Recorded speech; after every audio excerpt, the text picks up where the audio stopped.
하시기를 주의 이름으로 축원합니다. 아멘. 근심하라는 설교 제목의 말씀입니다. 오늘 본문은 예수님의 공생애의 마지막 날입니다. 그 마지막 전날이죠. 정확히 말하면 예수님께서 공생애를 이제 33살까지 사시면서 3년을 하셨거든요. 그 3년의 마지막 날은 십자가 달려 죽으시는 그 날이고, 그 십자가에 달려 죽기 전에 그 목요일에 있었던 본문의 말씀입니다. 책으로 비유하자면 맨 마지막 장이 한 장 남은 겁니다. 맨 마지막 장 한 장 넘기기 전에 마지막 오른쪽 페이지를 읽고 있는 그 하단 부분에서 오늘 예수님께서 제자들에게 하시는 말씀, 뜻밖의 말씀을 하시죠. 12를 데리고 함께 이제 만찬을, 6월절 만찬을 양고기를 드시는 그때에 예수님께서 하신 말씀이 너희 중에 한 사람 곧 나와 함께 먹는 자가 나를 팔리라. 충격적이죠. 맨 마지막에 어떤 일이 있을까? 12 중에 하나가 예수님을 팔 것이다. 충격받은 제자들이 예수님, 저는 아니지요? 너는 아니라고 꼭 저에게 말씀해 주셔야 됩니다. 저는 아니지요? 라고 하나씩 모두가 다 물어보는 그때 예수님께서 한 번 더 말씀하시기를 12 중에 하나 곧 나와 함께 그릇에 손을 넣는 자가 나를 팔 것이다 라는 말씀을 하십니다. 말 그대로 충격입니다. 예수님의 이야기가 얼마나 행복한 이야기입니까? 근데 맨 마지막 한 장을 남겨놓고 마지막 그 페이지 오른쪽 하단부에서 예수님께서 하신 말씀이 12 중에 하나가 나를 팔 것이다. 다음 장 넘기면 나는 결국 십자가에서 죽는다 이렇게 되는 것이죠. 그리고 뒤에 이제 부활의 이야기가 나오는 것이죠. 이 본문의 이 말씀을 통하여서 제자들은 이제 충격을 받습니다. 왜냐하면 아무도 자기들 중에 예수님을 팔 거라는 생각을 해본 적이 없었거든요.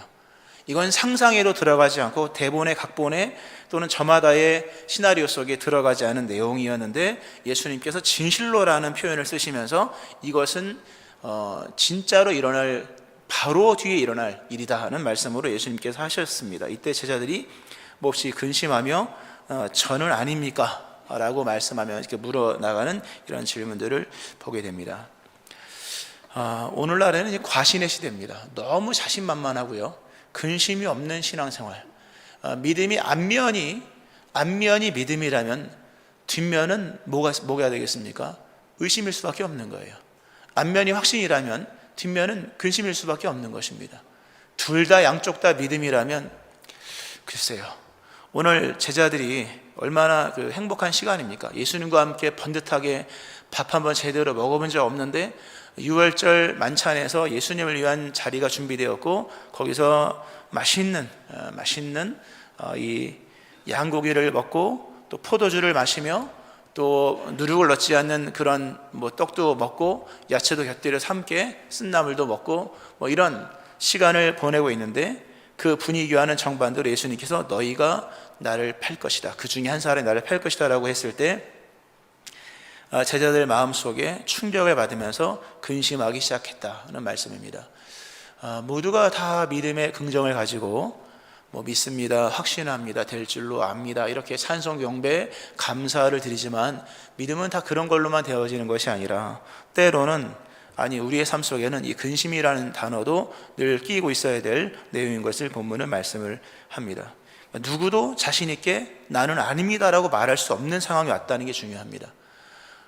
너희 중에 한 사람이 나를 팔리라 라고 말씀했을 때 그 제자들이 알았을까? 그 뉘앙스와 예수님의 억양과 그 어떤 단호한 메시지 속에서 예수님, 나는 아닙니다라고 어느 누구도 말할 수 없게 되었다는 거죠.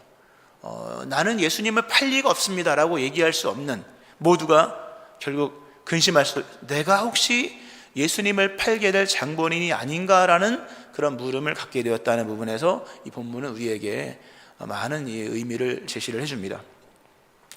아까 그런 말씀 드렸습니다. 책으로 좀 설명을 했는데요, 왜냐하면 이 단어 자체가 그런 의미가 있기 때문입니다.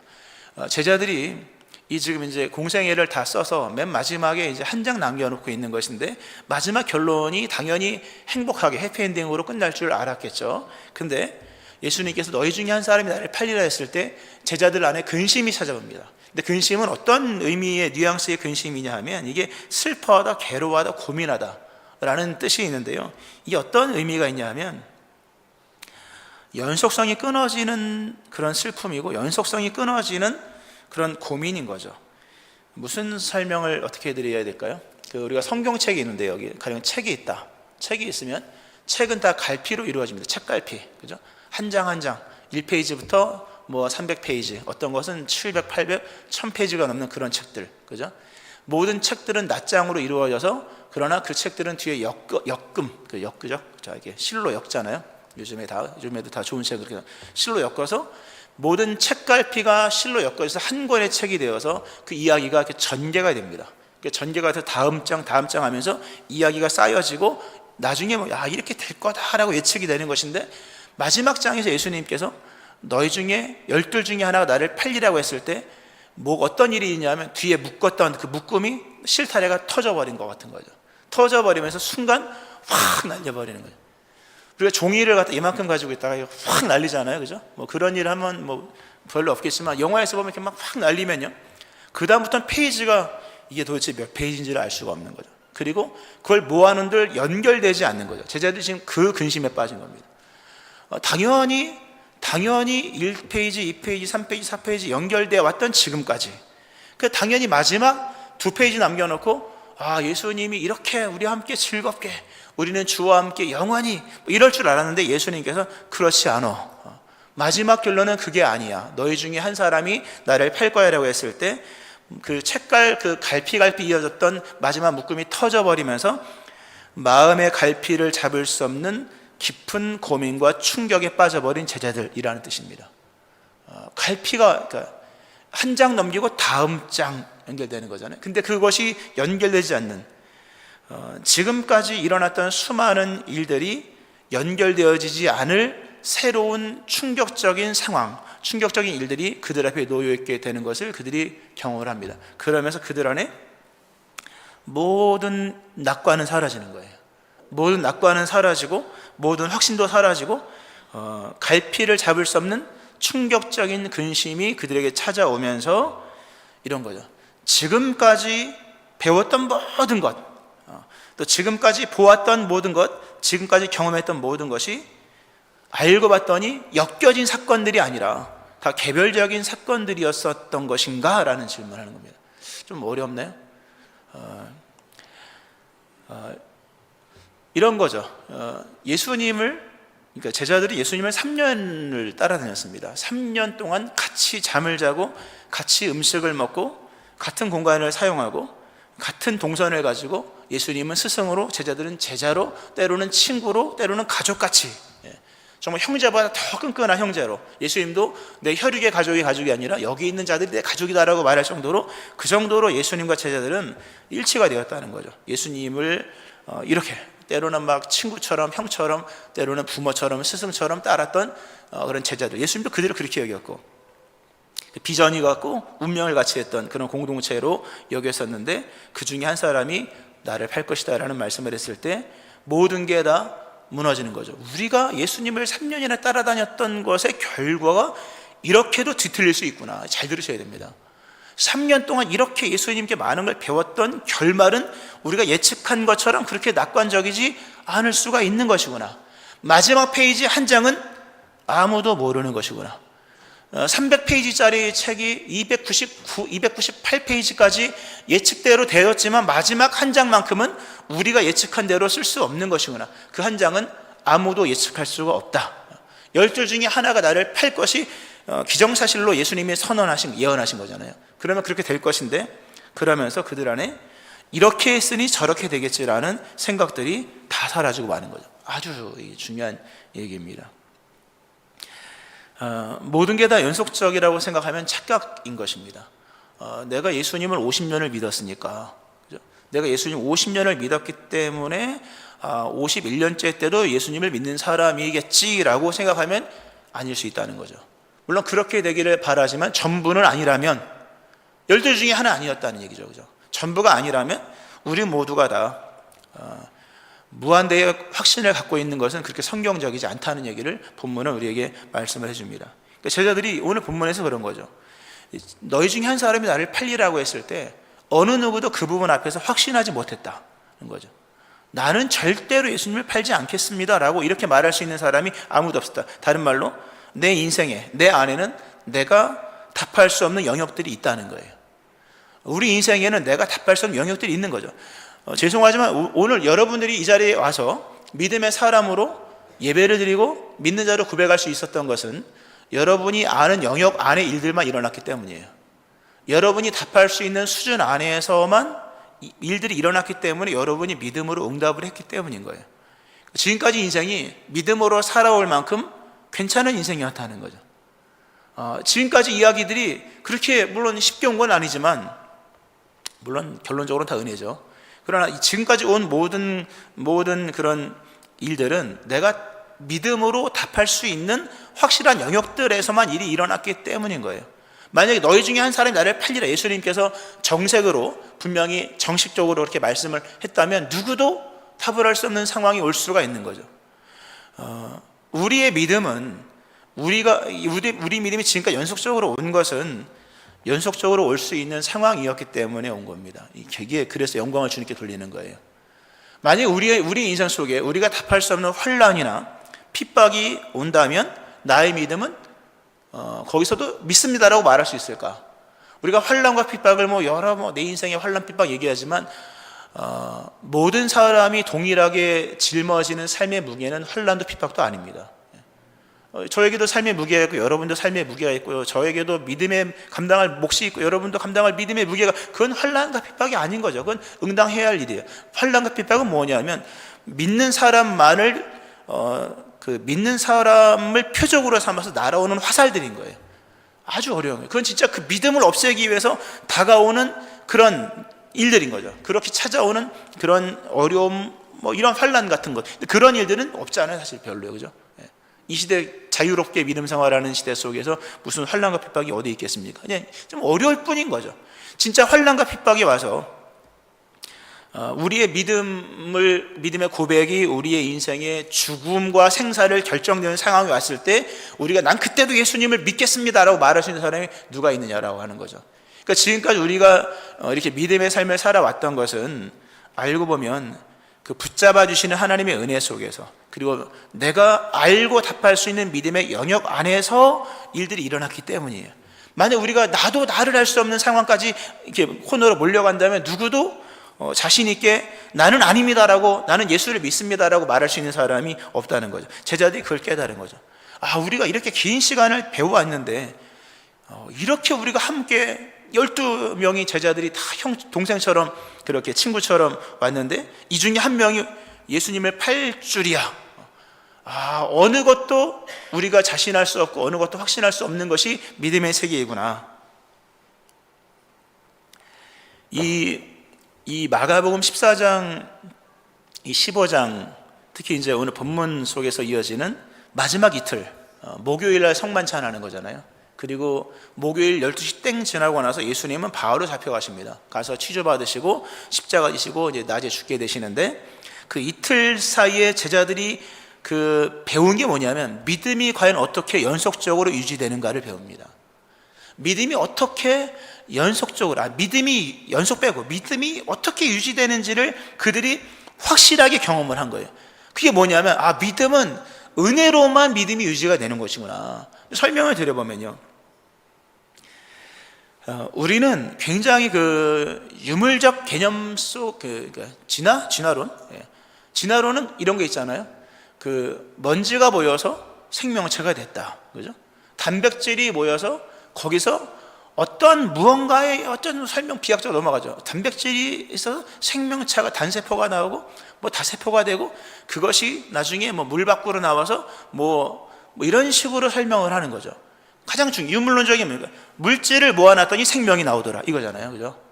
유물론적 얘기는 그거예요. 물질을 모아놨더니 물질의 생명이, 말도 안 되는 얘기입니다. 물질을 태산같이 모아놔도 먼지를 태산처럼 모아놓고 가득하게 단백질 덩어리를 태산처럼 모아놔도 거기서 생명체는 나오는 게 아니잖아요, 그죠? 근데 거기서 생명체가 나온다고 하면 유물사관이거든. 유물적 해석이 들어가는 거잖아요. 믿음도 똑같은 거죠. 여러분, 기도를 모아놓는다고 믿음이 생길까요? 기도를 모아놓고 무수한 예배의 횟수를 모아놓고 드린 헌금을 쌓아놓고 또는 용서해 주세요, 용서해 주세요, 회개를 쌓아놓는다고 믿음이 생길까요, 여러분? 말도 안 되는 얘기입니다. 먼지를 태산같이 쌓아놔도 거기에서 생명체는 나오는 게 아닌 거예요. 생명은 예수님께서 하나님께서 호흡을 불어 넣으셨기 때문에 생명인 거예요. 우리가 믿음 생활을 할 때 이 일과 저 일이 당연히 연결되는 것이 생각. 이 일과 저 일이 연결되고 오늘과 내일이 연결되고 오늘의 기도와 내일의 응답이 연결되고, 그죠?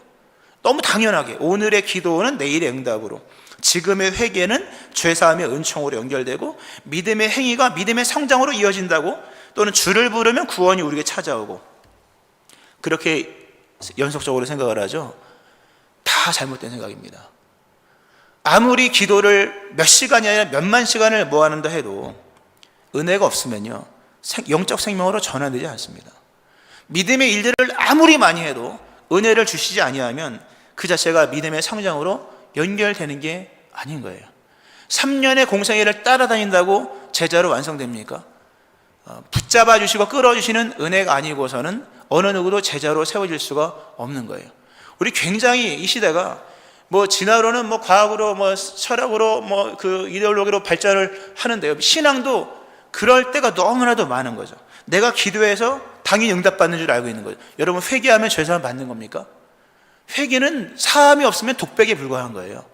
하나님께서 우리로 하여금 약속을 하셨기 때문에 회개하면 용서해 주시겠다고 말씀하시면서 미리 용서하시고 기다리시는 그 은혜의 약속이 있기 때문에 회개가 죄사함으로 연결되는 거예요. 기도 응답도 마찬가지예요. 하나님께서 예수님의 이름으로 기도 응답을 해주시겠다고 약속하셨기 때문에 그 기도가 응답이 되어지는 것이지, 그 은혜가 없으면요, 갈멜산에서 850명이 광란의 파티를 벌이면서 몸을 자해하면서 기도를 드린다 해서 응답이 있는 게 아닌 거예요. 오늘 제자들이 깨닫는 것이 뭐냐 하면, 믿음의 세계는 이렇게 한 번에 그냥 흩날리는 그 터져버린 책처럼 한 번에 끝날 수도 있는 것이구나라는 것을 깨닫는 거죠. 근심하면 나는 아니죠. 누구도 확신할 수 없는 거죠. 믿음의 확신은요, 여러분이 기도한 것에 있는 게 아닌 거예요. 여러분이 믿음의 날들을 우리가 3대를 믿어 4대를 하나도 의미가 없습니다, 여러분. 은혜가 없으면 3대, 4대, 100대를 믿어도 의미가 없는 거죠. 우리가 50년, 60년 숱한 날들을 믿음의 삶을 살아왔으나 그 모든 것들이 다 믿음으로 연속적으로 이어지는 것은 오직 은혜밖에 없는 거예요. 은혜가 없으면 오늘의 기도가 내일의 응답으로 연결이 안 돼요. 오늘의 회개가 내일의 죄사함으로, 오늘의 죄사함으로, 또는 오늘의 믿음의 행위가 믿음의 성장으로 이어지는 게 아니에요. 그러나 오직 은혜가 주어질 때, 은혜가 주어지면 기도는 응답으로, 회개는 죄사함으로, 믿음의 행위들이 믿음의 성장으로, 그리고 우리 인생에서 일어나는 이 모든 시간을 들여 하는 모든 것들이 영성으로 유지되는 것들이라는 거죠. 그러니까 하나님의 은혜가 아니면 아무것도 아닌 거죠. 근데 우리는 이 하나님의 은혜가 아니면 아무것도 아니라는 사실 앞에서, 그 은혜 앞에서 그러므로 근심해야 되는 거예요. 긴장하면서. 어느 것도 여러분 내면에서 확신을 가질 수 있는 것은 없는 겁니다. 어느 것도 여러분 안에 믿음의 확신이 있습니까? 자신이 있습니까? 아니면 믿습니까? 라는 것이 여러분이 쌓아왔던 그것들에서 나온다면요, 무수하게 먼지를 태산처럼 쌓아놓고 거기서 생명이 나오기를 바라는 것과 다름없는 어리석음에 불과한 거죠. 아무리 뭘 많이 쌓아놓는다 할지라도 은혜가 없으면 되는 것이 없는 거죠. 모두가 다 이 사실 앞에서 겸손하셔야 돼요. 하나님이 오늘도 나를 붙잡아주지 아니하시면 나의 믿음은 흩날리는 책갈피에 불과한 거죠. 엮여지지 않는 책에 불과한 것이요, 생명체가 나올 수 없는 먼지 덩이에 불과한 거죠. 믿음의 일들을 무수하게 많이 쌓아놓는다고 믿음이 잘할 것이라고 착각을 하면 안 됩니다. 모든 것은 하늘로부터 임하는 은혜로만 되어지는 거죠. 제자들이 이 사실을 깨닫고 충격을 받아요. 믿음의 확신은 내가 끝내는 가질 수 있는 것이 아니구나. 나는 아니죠. 누구도 확신할 수 없는 믿음의 세계였다. 다만 하나님의 은혜가 있을 때 우리는 비로소 믿음이 믿음되고 우리의 결단도 믿음으로 작용되게 되는 거죠. 오늘날의 믿음이 점점 인본주의화 되잖아요. 믿음이 인본주의, 은혜 없는 믿음의 확신들, 하나님의 자비에 대한 그 은혜 없이 스스로 죄사함 받았다고 떠들고 다니는 것들, 신앙은 나를 믿는 게 아니거든요. 나의 결단, 나의 살아온 날들을 믿는 게 아니라 언제나 어제와 오늘 끊임없이 이어지는 하나님의 은혜로서만이 믿음이 믿음될 수 있는 것인데, 나의 다짐, 나의 계획, 나의 결단이 믿음인 줄 알고 있는 거죠. 나의 살아온 믿음의 날들이 믿음인 줄 알고 있는 거죠. 절대로 그런 게 아니에요. 마지막 장은요, 마지막 장의 내용들이 정말 영생으로, 구원으로, 정말 신앙의 신앙됨으로, 해피엔딩으로 끝나려면 마지막까지 은혜가 필요한 거예요. 깨닫고 믿기를 축원합니다.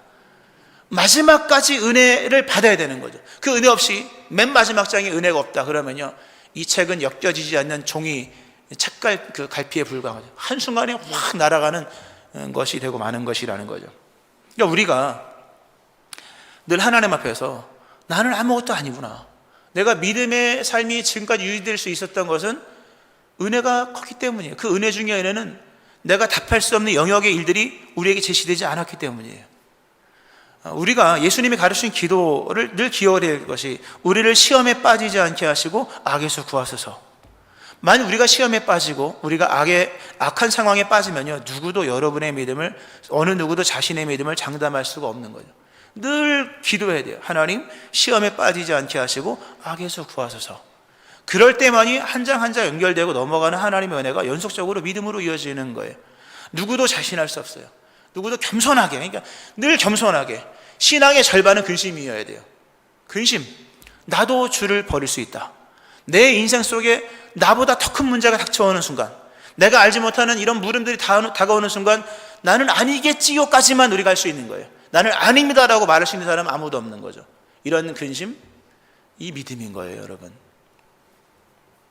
특별히 오늘 예수님께서 그런 말씀하시죠. 참 오늘 이 시대에 굉장히 중요한 적용이 들어가는 말씀인데요, 다 앉아 먹을 때에 예수께서 이르시되, 내가 진실로 너희에게 이르노니 너희 중에 한 사람, 곧 나와 함께 먹는 자가 나를 팔리라. 그러면서 그들에게 이르시되, 12 중에 하나, 곧 나와 함께 그 그릇에 손을 넣는 자, 그 자가 나를 팔 것이다 라는 말씀을 합니다. 아주 중요한 얘기입니다. 특별히 오늘 이 시대에 굉장히 중요한 얘기죠. 보세요. 예수님께서 열둘이라는 다수죠. 12이라는 다수에서 하나라는 단수로 축소를 시킵니다. 믿음의 세계를 살아가는 절반의 세계라고 얘기할까요? 12이라는 다수에서 하나라는 단수로 축소시켜봐라, 이런 거죠. 12이 모여있으면요, 대담해지거든요. 120명 모이면요, 담대해지죠.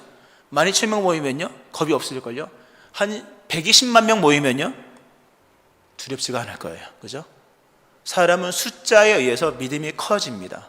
예수님은 너희 중에 하나가 나를 팔리라. 다수가 아니라 한 사람의 믿음을 한 사람으로서만 평가를 하십니다. 예수 12에서 하나라는 단수로 축소하시고, 너희라는 이 공동에서 한 사람이라는 단독으로 서게 하십니다.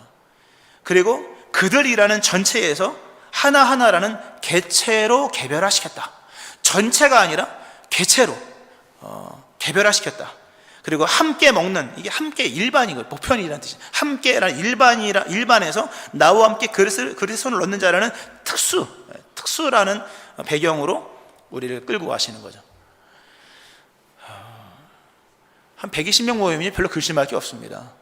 1200명 모이면요, 별로 걱정도 안 돼요. 만약 우리 교회가 한 12만 명 모인다 그러면 글로벌 비즈니스센터도 걱정될 것도 없어요. 그죠?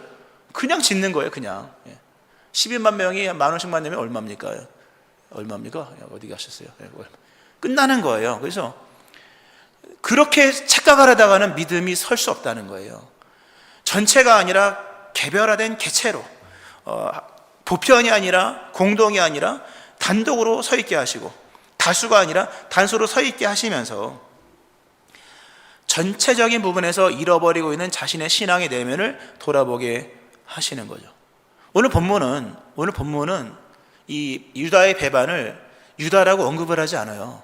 물론 앞부분에 유다가 예수님을 팔 기회를 찾더라. 그건 마가복음에 기록하는 저자의 입장 속에서 그거 깔아놓은 것이고, 예수님이 이 상황을 설명할 때 여기에 본문에 그 가룟 유다의 얘기가 나오지 않아요. 또는 뭐 다른 복음서에서 뭐 떡을 네가 그니라, 뭐 받아 먹어라, 뭐 이런 식으로 가룟 유다라는 어떤 암묵적 명시 같은 것을 하지 않고요, 본문은 그냥 오픈해 놓으면서 누구도 배반자가 될 수 있다, 이 얘기를 하는 거예요. 12 중에 하나는 누구도 배반자가 될 수 있다. 배반자에 대한 그 지적이 정확히 안 나오고 누구도 예수님을 배반할 수 있는 상황이 될 수 있다. 12는 안 할 것이지만 쪼개놓으면 이 일은 일어날 수 있는 이런 죄악의 가능성이 있다는 것을 본문은 말씀을 하는 것입니다. 굉장히 중요한 거죠. 기독교 대형화됐잖아요, 그죠? 기독교 대형화되고 군중화되었죠. 사람들은 이 큰 생각 속에, 큰 틀 안에서 믿음을 생각하는 거죠. 뭐 다 할 수 있을 것처럼 여겨지죠. 근데 쪼개놓고 생각하셔야 돼요. 우리가 천국 갈 때 단체로 가는 거 없습니다. 단체에 발급 없어요. 다 한 사람 한 사람의 믿음으로 가는 거예요. 알곡이 아니고서는 못 가는 거죠. 우리가 추수를 비유하는 거 굉장히 와닿더라고요. 추수는요, 모든 거 다 나달로 평가를 합니다. 그것이 뭐 쌀알이든 벼알이든 아니면 하다못해 들깨든 참깨든 간에 막 그룹으로 가는 거 아닌 거예요, 여러분. 푸른 선산교회 단체로 오세요, 다 입장, 이런 일은 결코 있지 않아요. 가족도 그래 같이 와, 이런 일 없어요. 모두 한 사람 한 사람 다 개인으로서, 보편이 아니라 단독으로 가는 거예요, 여러분. 그러니까 저마다의 믿음을 너무 군중 속에서, 함께 대중 속에서 생각하다가는요, 모두가 할 수 있는, 함께 할 수 있는 일이 나의 실력은 아닌 거잖아요. 믿음을 개별화시켜야 돼요. 나 한 사람, 나는 과연 어떤 존재인가? 여기서 우리의 근심이 생겨져야 되는 거죠. 함께 가다 보면 스스로 속을 수가 있는 거거든요. 그러니까 오늘 보면은 다수에서 단수로, 공동에서 단독으로, 전체에서 개체로, 일만에서 특수로 돌아와야 된다. 그리고 거기서 십자가 앞에서 홀로 서 있어야 된다 말씀하십니다. 진리란, 우리가 진리를 믿는 거예요. 진리란 다수였을 때도 진리에 의하고 홀로 있을 때도 진리이어야 하는 거예요. 다수였을 때는 진리인데 홀로 있을 때는 진리로 구백되지 않는다면 그건 불신앙인 거죠. 근데 홀로 있을 때는 어려운 거예요. 아무도 도와주지 않거든요. 그때 과연 우리는 어떤 믿음으로 서 있을 수 있을 것인가? 오늘 이 시대 말씀드린 것처럼 대중화됐죠. 기독교 대중화되었고, 기독교 군중화되었고, 사회적으로도 세력화되었죠. 기독교를 무시할 수 있는 세력은 없습니다. 이제 기독교 정기적으로 모이죠, 그죠? 정기적으로 같은 장소에서 같은 노래 부르고 같은 말씀 듣고 같이 밥 먹고 최고예요, 그죠? 이건 최고입니다. 이건 기능적으로 보는 종교학자들의 얘기입니다. 아주 틀린 말 하나도 없는 정확한 얘기죠. 기독교가 대단한 이제 종교가 되었죠. 근데 이게 조심해야 돼요. 숫자와 연관된 기독교, 힘과 연관된 기독교, 선진국과 연관된 기독교, 이데올로기와 연관된 기독교, 확신이 넘치죠. 100만 명 모여보세요, 여러분. 두려울 게 뭐가 있겠습니까? 그죠? 100만 명으로 정복되지 않는 나라는 없더라고 보니까. 웬만한 제국들은요, 그 정도 인원이면 다 정복이 됩니다. 역사서를 읽어보면요. 두려울 게 없는 거죠. 이게 문제인 것입니다. 자신 있어 하는 기독교만큼 위험한 종교는 없는 거죠. 기독교가 자신이 넘치는 거죠, 지금. 넘치는 이런 시대 속에서. 기독교 만능이 되고, 근심은 사라지고 확신만 남는 거예요. 다 구원받을 것처럼, 다 할 수 있을 것처럼. 예수님 근데 그걸 쪼개십니다. 쪼개면서 너희 중에 한 사람이 나를 팔 것이다. 하나님 앞에 한 사람 한 사람으로 서 있는 신앙이 되어야 된다는 말씀을 하십니다. 여러분 어떠세요? 여러분 한 사람으로 한번 서보세요. 예수님을 팔지 않을 자신이 있습니까? 없잖아요, 그죠? 근심하셔야 돼요. 이대로 천국 갈 수 있습니까, 여러분? 그건 그분이 하실 일인 거예요. 우리는 자신할 수가 없는 거예요. 우리는 그분을 믿을 뿐이지 어떤 것도 우리 스스로 자신할 수가 없는 거예요. 먼저를 끌어모은들 생명은 나오지 않는 거예요. 믿음의 일들을 아무리 많이 쌓아놓도 믿음의 성경은 거기서 오는 게 아닌 거예요.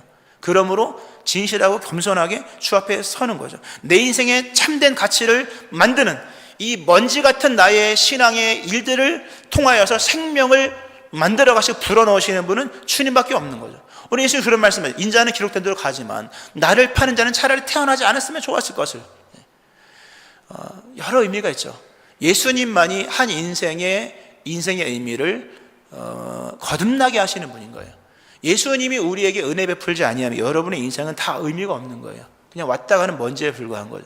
예수님의 은혜 안에서만 우리의 인생의 의미는 비로소 살아갈 만한 의미가 있는 가치로 거듭나게 되는 것입니다. 예수님을 잃어버리고 예수님을 팔아버리고 예수님을 부인하면 여러분의 인생은 아무 의미가 없는 거예요. 그러므로 이런 부분에서 좀 신앙에 너무 과신하는 시대잖아요. 뭐 다 천국 간 거, 다 이미 천국 간 것처럼 믿음 생활을 하지, 은혜도 사모하지 않고 기도도 안 하고 열심도 없고 무슨 자신감인 줄 알 수가 없는 거예요. 심각한 문제인 겁니다. 12 중에 하나가 나를 팔리라. 주님, 저는 자신이 없습니다라고 이해하셔야 돼요, 여러분. 나는 아니지요. 아닙니다가 아니라 나는 아니지요. 다만 당신이 그래 너는 아니야 라고 말할 때에만 나는 아닌 사람이 될 수가 있는 거예요. 너는 믿음의 사람이야 라고 말할 때에만, 그분이 말씀하실 때만 내가 믿음의 사람이 될 수가 있는 거죠. 다시금 겸손하게 이 사순절에 모두가 근심하여 십자가 앞에 단독자로 서 있으며 오직 그분의 은총으로만 믿는 자로 설 수 있다는 사실을 기억하면서 다시 겸손하게 근심하면서 주께로 나가는 여러분 되어지기를 주의 이름으로 축원합니다. 아멘. 기도하시겠습니다.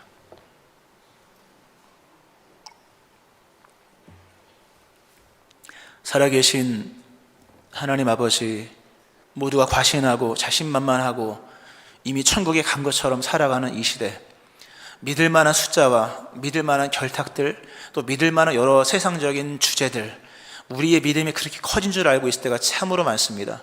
마지막 장 한 장 남았을 때 너희 중에 하나가 나를 팔 것이라 말씀하시면서 그토록 과신했던, 자신 있어 했던 모든 지난 날들의 이야기들이 다음 장으로 연결되지 않을 수 있음을 말씀하시는 주여, 그러므로 제자들이 근심할 수밖에 없게 하신 그 말씀을 기억하면서 오늘 사순절 우리의 모든 과신들을 다 내려놓고 오직 지금까지의 모든 삶과 내일의 일들을 연결시켜 나가는 분은 오직 주님이신 것임을 인정하고 오직 은혜로서만 엮여지는 인생인 것을 기억하면서 오늘도 겸손하게 의지하고 거룩한 근심으로 십자가 앞에 서게 하시고 이 사순절에 오직 하나님의 은혜를, 그리스도 예수님의 십자가 은총만을 바라보는 믿음의 사람들로 거듭나게 하여 주옵소서.